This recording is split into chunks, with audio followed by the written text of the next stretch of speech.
the one thing I must say is every 5 minutes on the radio, I listen to the pop radios, the top hit radios all the time, recommending go have a vaccination.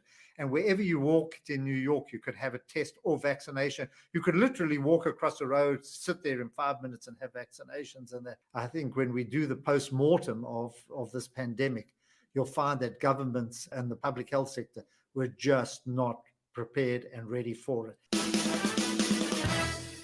Well, it's been a couple of weeks since David Shapiro has graced us with his presence. There's quite a lot of debate going on here in South Africa about mandatory vaccines.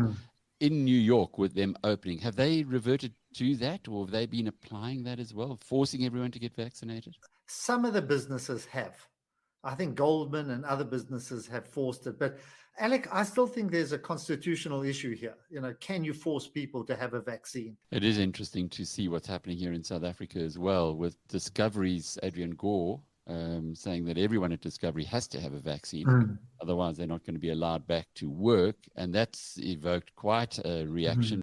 Certainly points towards less pressure on the hospitals. I think businesses are right. I know that Adrian is taking stick, for Discovery and other businesses.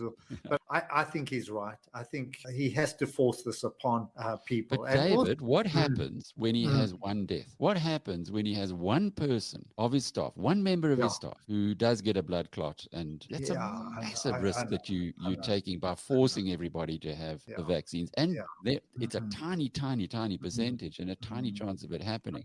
So I don't know. I think he's very brave to be doing what he's doing, and all companies that are doing that. Alec, we're all learning. We're all learning something. There's no rule book, and there was no playbook. And I think we're going through, certainly in my lifetime, one of the most difficult periods. I just saw when I was in Boston with family, when I was in New York, just how good it was to sit down in a restaurant or sit around the table with people, with kids, because no matter how you try and communicate with your grandchildren over FaceTime, there's nothing like sitting down or going for a walk with a dog with them and learning more about them.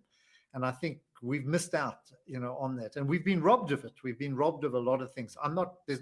When I say robbed, I mean through the pandemic. It's nobody's fault. But you realize how your lives have changed. And whatever route we get to normality, I'm happy to take it, the easiest and less costly.